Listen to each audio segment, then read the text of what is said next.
आज हम जानेंगे कैलाश पर्वत की अनकही, अनसुनी कुछ रहस्यमयी कथा।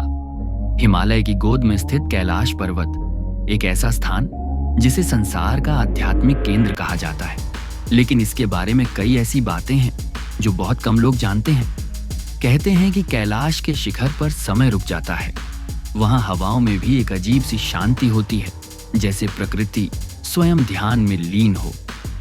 प्राचीन ग्रंथों के अनुसार रात के तीसरे प्रहर में शिवगणों के कदमों की ध्वनि सुनाई देती है, लेकिन कोई भी यह नहीं जान पाता कि वे कहां से आते हैं और कहां चले जाते हैं। तिब्बती योगियों की एक कथा के अनुसार कैलाश के भीतर एक अदृश्य क्रिस्टल कक्ष है, जहां देवताओं और सिद्ध योगियों की ऊर्जा सुरक्षित है।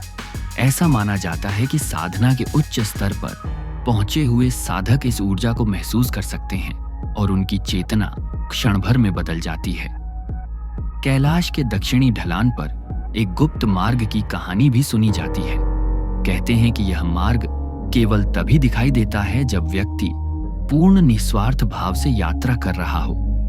कुछ यात्री दावा करते हैं कि उन्हें वहां से घंटियों की बहुत हल्की ध्वनि सुनाई दी, जबकि आसपास कोई नहीं था। सबसे रहस्यमयी बात यह है कि कैलाश चढ़ने का हर प्रयास असफल रहा है। पर्वतारोही बताते हैं कि जैसे ही वे ऊपर बढ़ते हैं, मौसम अचानक बदल जाता है, रास्ता गायब हो जाता है और मन में एक अजीब सा भय पैदा हो जाता है, मानो कोई अदृश्य शक्ति उन्हें रोक रही हो।